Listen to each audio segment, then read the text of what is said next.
Aujourd'hui, je vous embarque avec moi dans les hauteurs de Vienne. On va chercher un petit peu de nature. On va partir du centre-ville de Vienne. On va monter du côté des Guillemottes, la montée de l'hôpital, tout ça. Il y a plein de chemins intéressants. Il y a des vieilles rues avec des vieilles pierres que même les purs Viennois ne connaissent pas. N'oubliez pas que vous pouvez télécharger la rando qui est dans la description. Et il y a des playlists aussi sur cette chaîne YouTube où on fait des randos dans départ de Vienne. On fait des randos dans le pays viennois et quelques randos aussi hors du pays viennois. Donc j'ai tout séparé en playlist. N'hésitez pas à aller voir ça. Et puis c'est parti, on y va. Alors, je vais vous emmener dans un coin que j'aime particulièrement bien, dans la cour de la mairie qui se trouve juste ici. D'ailleurs, dans cette cour, il y a une boîte à livres si vous avez des bouquins à partager.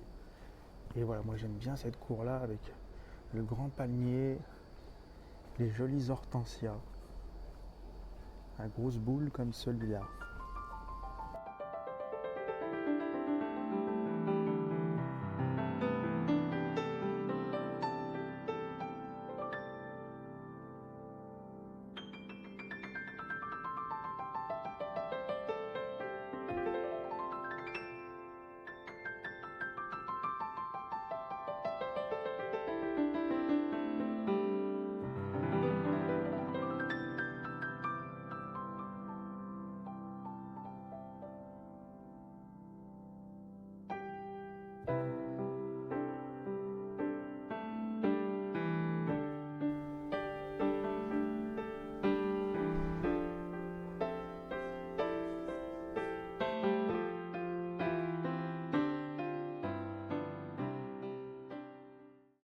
Bon, c'est là que ça se passe.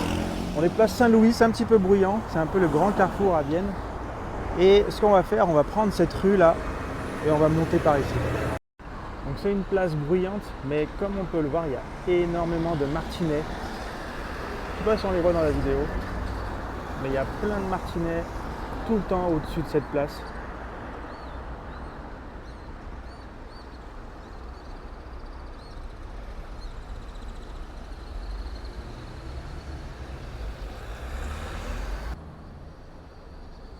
Donc nous voilà après la rue des 80.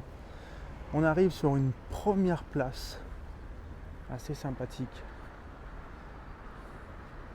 Et là on va monter par ici. On est sur la place Saint-Sévère. Et il y a vraiment des jolis coins, on va aller voir là-haut. Je vais vous faire quelques images.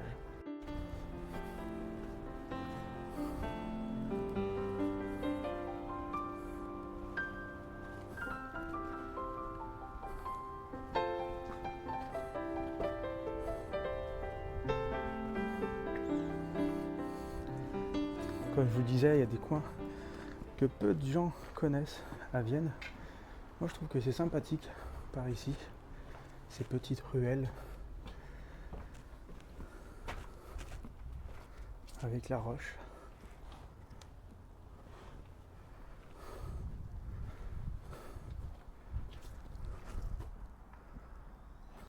Il y a plein de petites ruelles qui mènent sur la voie départementale, je crois. Et on a aussi un petit coin en friche ici. Et ce mur me rappelle, alors je sais que pas loin d'ici, avant c'était peut-être ce mur, on affichait les affiches du jazz. C'était vraiment, il y avait un mur par ici vers la place Saint-Louis où chaque année les affiches du jazz étaient exposées quelques semaines, quelques mois avant le début des festivités.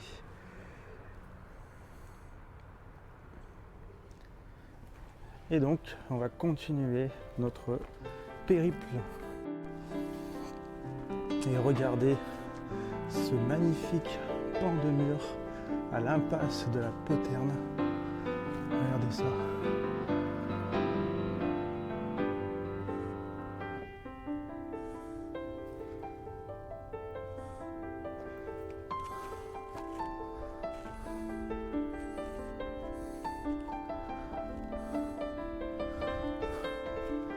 Donc regardez-moi ce magnifique coin peu connu à Vienne, mais tellement joli. Et si je me trompe pas, en fait, avant ici c'était des remparts. Il y avait aussi un viaduc, on voit un peu là, aux formes que je vois là, je déduis qu'il y avait une sorte de viaduc peut-être là-haut. Et il me semble qu'avant à Vienne on avait une forteresse tout autour peut-être de la ville. Et c'était justement peut-être l'une de ces forteresses qui protégeait Vienne à une certaine période.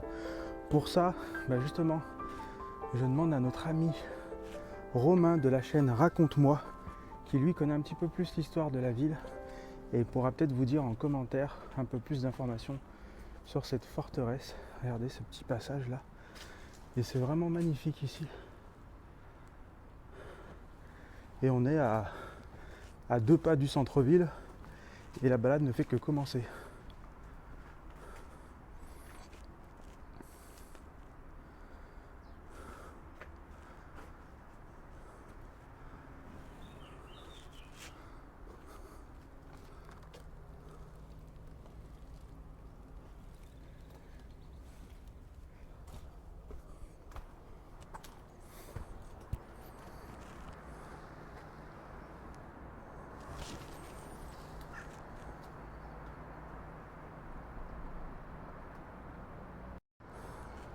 C'est vrai qu'on a une vue magnifique sur le Rhône, sur le quartier d'Estresin.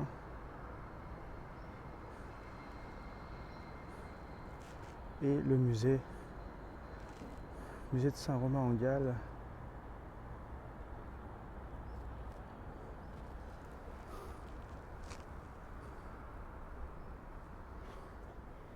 Et on continue la balade. Balade qui continue visiblement par un chemin un petit peu plus sauvage, un chemin qui sent sauvage. Donc on continue. Moi j'adore ces chemins là. Vraiment c'est trop bien. Sauf le barbelé, c'est pas top. Donc nous voilà arrivés en haut de la première étape. Je suis un petit peu essoufflé. Mais nous voilà arrivés en haut de la première étape. On va continuer notre ascension. On va emprunter la route, la montée de l'hôpital. Pour ceux qui connaissent, on va essayer de rejoindre le quartier des Guillemottes. D'ailleurs, j'ai fait une vidéo sur la forêt des Guillemottes. Je vous invite à aller la voir. Elle sera dans la playlist. Et puis voilà, n'oubliez pas que vous pouvez télécharger cette randonnée dans la description. Et l'aventure continue, c'est parti. Oui, donc là, effectivement, ça grimpe un petit peu.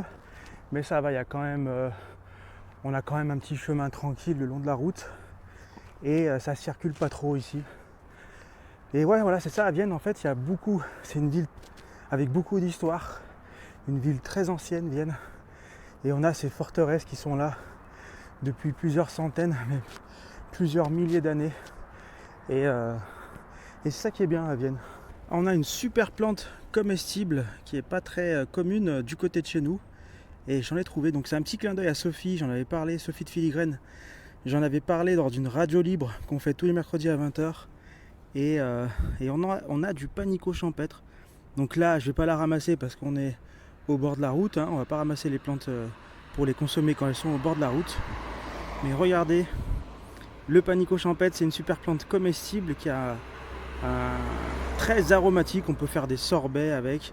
Bon, elle pique énormément. C'est une plante qui a des gros piquants. Mais quand les feuilles sont encore jeunes, on peut les récolter et les consommer. Et même là, on peut les récolter. Il suffit juste de faire attention aux piquants. Mais voilà, on en a du côté de chez nous. Et d'ailleurs, en face de notre panico, on a un petit chemin qu'on voit pas trop, mais qui remonte juste ici. Et ça fait un petit raccourci un petit peu par la forêt. Au lieu de longer la route, quoi, finalement, on marche pas beaucoup sur la route. Et on rejoint le petit chemin. C'est parti.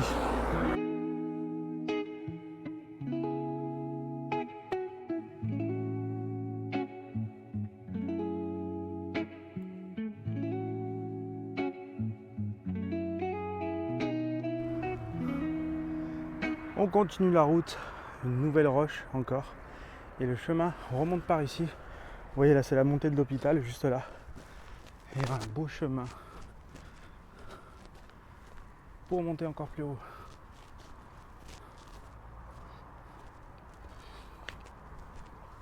Là, c'est vraiment sympathique. En plus, c'est entretenu, c'est emprunté. On voit que voilà. Alors, est-ce qu'il y a des pierres ou je sais pas, il y a des pierres, mais comment est-ce que ça se fait que le chemin est si prononcé comme ça? Je sais pas. Alors il est pris, voilà, il est passé. Il y a beaucoup de monde qui marche, apparemment. mais très peu connu hein, comme chemin, j'adore. Ça grimpe un peu, je vous avoue, mais ça va, c'est cool. Un joli bambou là, qui a envie de s'infiltrer dans le chemin. Allez, on continue la route. Eh ben regardez, challenge mobilité au travail, j'y vais autrement, le centre hospitalier de Vienne. Donc apparemment, si je comprends bien, c'est un petit peu le passage des employés de l'hôpital de Vienne, peut-être qu'ils sont invités à se garer plus bas pour laisser les places de parking aux patients. Et peut-être que c'est le chemin des employés de l'hôpital de Vienne. Je suis toujours dans la montée de l'hôpital. Je suis toujours dans la fameuse montée des employés de l'hôpital de Vienne. Et regardez, j'ai trouvé une terrasse où on a laissé la place aux cèdres. On a construit en laissant la place aux cèdres. Je trouve ça sympathique. Me voici de retour devant la pancarte du bois du loup aux guillemottes.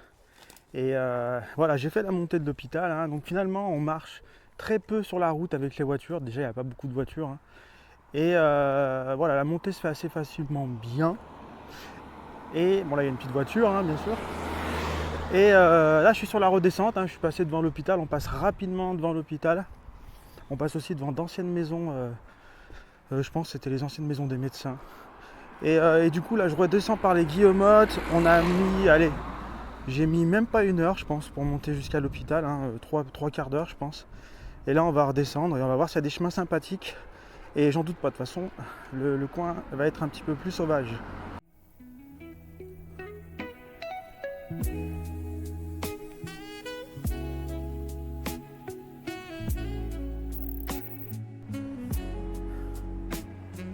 Bon les amis, je me suis laissé un petit peu emporter hors des sentiers pour vous faire voir cette très belle vue et vous parler un petit peu de l'histoire de Vienne. Alors c'est pas ma spécialité, hein. Je suis pas historien de Vienne, mais voilà, j'ai eu des discussions à des moments où on m'a raconté un petit peu comment est-ce que Vienne a été créée. Donc là on voit, Vienne a été créée, enfin la ville a été construite. Pourquoi la ville de Vienne a été construite? Donc là on voit, on a Pipet, là-bas on a la bâtie, ici le pont de Saint-Romain. Je vous fais un petit zoom avec le musée de Saint-Romain en Galles. Là-bas, Saint-Romain, Sainte-Colombe, la passerelle. On reconnaît bien la passerelle ici. Et donc, la ville de Vienne, avec le cimetière juste ici. Et donc, la ville de Vienne, à ce qui paraît, elle aurait été construite parce qu'il y avait des gens. Je ne sais pas qui c'était. Alors, peut-être que c'était les Allobroges, parce que je crois qu'à l'origine de Vienne, on a les Allobroges. Hein. Je crois que c'était peut-être 2-3e siècle avant Jésus-Christ. Et donc, on avait donc des gens qui remontaient la vallée du Rhône comme ça, à pied. Et ils ont remonté ici. Il n'y avait rien, hein. C'était vraiment... il n'y avait rien. Il y avait le Rhône sauvage, il y avait la colline, il n'y avait rien du tout. C'était la nature sauvage. Et donc, ils ont remonté le Rhône comme ça. Et en fait, ils sont arrivés donc au niveau, on va dire, de la place Saint-Louis, donc ça va être par là. On a la Gers qui passe en fait ici. On voit là les... est-ce que c'est la route de Levaux? Non, pas spécialement, mais donc du coup la Gers, ouais, elle passe peut-être plus comme ça. Et en gros, il y avait la Gers qui se jetait dans le Rhône. Et donc en remontant, en fait, ils ont été bloqués par la Gers. Ils ont donc décidé, ils n'avaient pas le choix, de s'installer quelque temps ici pour construire un pont pour passer au-dessus de la Gers et continuer leur route direction le nord. Et donc, ils se sont arrêtés, ils ont construit le pont. Et une fois que le pont était construit, il y a une partie de ces personnes qui est partie, qui a traversé le pont, qui a continué la route le long du Rhône. Et il y a une partie qui est restée ici, qui s'est installée ici, qui s'est sédentarisée ici, et du coup, qui ont commencé à construire les prémices de ce que la ville de Vienne est aujourd'hui. Donc voilà, moi, l'histoire que j'avais entendue sur la création de la ville de Vienne. Si vous avez plus d'infos, n'hésitez pas à engager la conversation dans les commentaires. C'est toujours intéressant d'en savoir un peu plus sur sa ville. Et puis moi, je vais continuer ma petite balade et on va terminer cette vidéo. Et voilà, j'amorce la descente avec le chien qui aboie. Qui va... Oh, le chien. Oh, le chien. Bah, lui, il aboie pas beaucoup. C'est ton copain qui aboie plus, hein. C'est son copain. Oula, je vais y tomber. Bref, c'est son copain qui aboie plus, apparemment. Et du coup voilà, j'amorce la descente. Alors c'est un petit peu dangereux par ici. Hop là. Donc j'amorce la descente. Je vous avoue, ça grimpe un petit peu. Voilà, la balade c'est un petit peu plus d'une heure là jusqu'ici on va dire. Et voilà, la descente, je la connais un petit peu là cette descente, donc ça va pas être. Je sais que c'est pas très long. Et on va rejoindre le boulevard Maupas si je me trompe pas. Et du coup voilà, c'est encore très nature, très sauvage. On va donc revenir petit à petit sur Vienne. Donc je dirais que allez, la balade en partant du centre-ville de Vienne, compter 2 petites heures. 2 petites heures, ça se fait facilement. 2 petites heures avec un petit sandwich, une petite bouteille d'eau là. C'est assez sympathique. Il y a un peu de passage le long de la route, mais on va dire que c'est quand même assez équilibré entre nature et route. Et puis voilà, en gros quoi. Là je redescends. Donc voilà les amis, quoi de mieux que de terminer cette vidéo au bord de la Gers, juste au-dessus de la Gers, ce fameux ruisseau qui a permis la création de la ville de Vienne. On a un pêcheur juste ici. Donc voilà, au-dessus de la Gers, un cours d'eau qui va se jeter dans le Rhône, un cours d'eau encore assez sauvage du côté de chez nous. J'ai fait une vidéo où on voit il y a pas mal de salamandres. On peut remonter la Gers jusqu'à la forêt de Bonnevaux. D'ailleurs, il faudrait que je fasse une vidéo un jour sur la source de la Gers. Mais bon, ça sera pour donc une autre vidéo. Mais voilà, du coup, la balade, elle était sympa. La petite montée, là, en fait, on atterrit directement à Saint-Martin, directement ici, quoi. Et là, je peux rejoindre le centre-ville par les escaliers juste en face. Et voilà, on est à 5 minutes du centre-ville. Donc, bonne balade, sympathique. Et on peut même en profiter si vous avez un peu de temps pour marcher le long de la Gers, mais plutôt de ce côté-là. Là, il y a un petit chemin tout le long. Donc voilà, sur ce, je vous dis à la prochaine et abonnez-vous et partagez cette vidéo. Salut!